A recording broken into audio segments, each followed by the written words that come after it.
सुरभि एक बड़े से घर में काम करती थी। घर की मालकिन नीलम बहुत ही घमंडी किस्म की थी और उसे अपने पैसों पर बहुत घमंड था और वो बहुत ही अकड़ू थी। वो अपने घर के किसी भी नौकर से अच्छी तरह बात नहीं करती थी। नीलम की बेटी प्रिया 5th क्लास में थी। सुरभि की बेटी आस्था भी 5th क्लास में थी। कभी कभी आस्था के स्कूल की छुट्टी होती थी तो वो भी सुरभि के साथ काम पर आ जाती थी। आस्था, तुम यहाँ बैठकर पढ़ाई करो, तब तक मैं मालकिन के घर के काम कर लेती हूँ। ठीक है माँ। क्या हुआ सुरभि, आज तुम फिर आस्था को लेकर आ गई? उसके पापा बाहर गए हैं, घर में किसके पास छोड़कर आती, इसलिए उसको साथ लेकर आ गई। वो किसी को परेशान नहीं करती, वो अपनी पढ़ाई कर लेगी। पढ़ लिख कर कौन सा कलेक्टर बनने वाली है? तुम्हारे यहाँ तो जल्दी शादी होती है।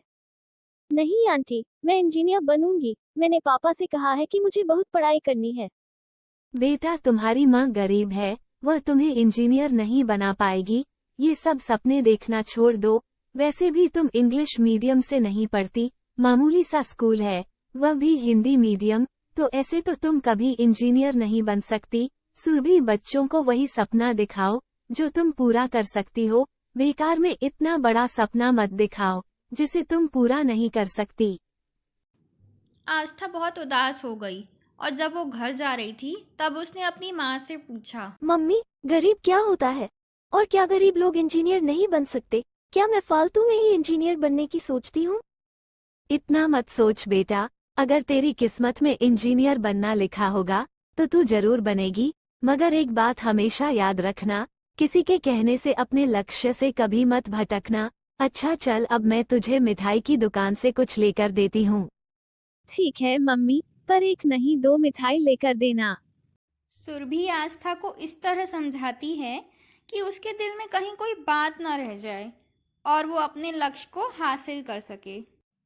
एक दिन जब सुरभि नीलम के घर काम करने गई तो उसने देखा कि नीलम फोन पर बातों में लगी हुई है।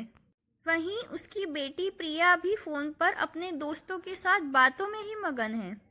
तभी नीलम पीछे से प्रिया को आवाज देते हुए कहती है, प्रिया, कितनी देर फोन पर बात करोगी? चलो फोन रखो, पढ़ाई करो। पता है ना, कल से एग्जाम्स है तुम्हारे। प्लीज मम्मी, थोड़ी देर और, मेरी सहेली का बर्थडे है, मुझे सब कुछ आता है, मैं पढ़ लूंगी। प्रिय बिटिया, कमरे में झाड़ू लगानी है, क्या मैं लगा लूं? नहीं आंटी, अभी तो मैं मोबाइल पर गेम खेल रही हूँ, आज मेरी छुट्टी है ना। प्रिया बेटी, बुरा ना मानो तो एक बात कहूँ, बच्चों का इतनी देर मोबाइल चलाना अच्छी बात नहीं होती। और आपके कल से एग्जाम्स भी है ना, आपकी मम्मी ने बताया था। सुरभि बड़े होने के नाते प्रिया को समझा ही रही थी कि इतने में नीलम ने उनकी बातें सुन ली और नीलम को गुस्सा आ गया। सुरभि, यह क्या तमीज है मेरी बेटी से बात करने की? मत भूलो कि तुम एक नौकरानी हो, अपनी हद में रहो। मेरी बेटी तुम्हारी बेटी जैसी नहीं है जिसे थोड़ी बहुत पढ़ाई ही करनी पड़ती है। मेरी बेटी इंग्लिश मीडियम में है, समझी, और हमेशा अच्छे नंबर ही लाती है। तुम अपना काम करो।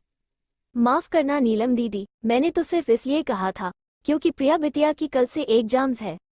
ठीक है, अब जाओ और अपना काम करो, मेरा दिमाग खराब मत करो। और प्रिया, मैं बाजार जा रही हूँ, तब तक अपनी पढ़ाई कर लेना।